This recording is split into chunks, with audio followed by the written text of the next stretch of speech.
इन पे कोई भरोसा नहीं है, क्योंकि जब जांच बैठाने के बाद हमारे एसपी साहब आके हमको धमकी दे सकते हैं तो इस जांच पे हम क्यों भरोसा करें।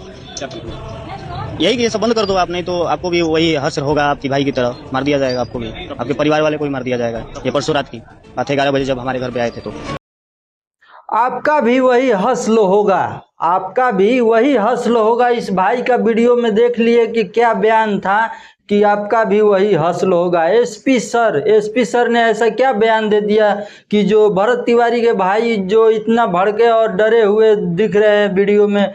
तो दोस्तों मैं एक बात बता दूं कि जो ये इंक्वायरी चल रहा है और भरत तिवारी के घर पे लोग गए हैं, पुलिस वाले गए हैं, इनका कहना है, भरत तिवारी के भाई का कहना है कि जो एसपी सर आए थे वो हमको साइड में ले गए और साइड में जाकर एक धमकी तौर पे ऐसा बात कही है। बाकी और बात तो स्पष्ट नहीं मालूम पड़ रहा है, लेकिन ये बात स्पष्ट मालूम पड़ रहा है कि जो कि वीडियो के माध्यम से हमें दिखा उसको हम आप सभी को बताना चाहता हूँ। आप जितने भी दर्शक हैं हमारे, उन लोगों को हम एक बात बता दूं कि एसपी सर ने बोला है कि ये सब मामला जो है सॉर्ट आउट कर लो, नहीं तो इस बात को लेकर आपको भी वही हस्ल होगा जो कि आपका भाई का हुआ था।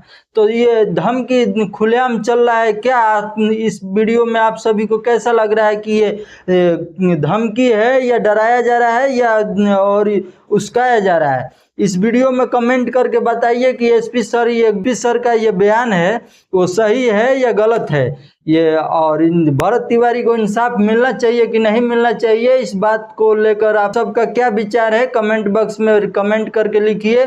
और कमेंट बॉक्स बिल्कुल खाली है, गाली गलौज की कोई ज़रूरत नहीं, जो अच्छी बातें करे वही कमेंट करे, बाकी किसी को ज़रूरत नहीं।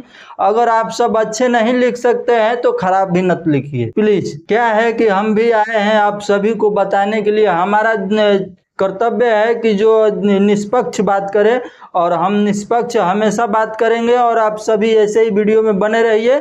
तब तक लिए मिलते हैं नेक्स्ट वीडियो में, तब तक जय हिंद जय भारत। सैल्यूट नहीं मारने आता है? कमेंट एक भाई किया था तुम हर वीडियो में सैल्यूट अच्छे से नहीं मारते। कोई बात नहीं, हम भाई आप सीख लेंगे अगला वीडियो में, तब तक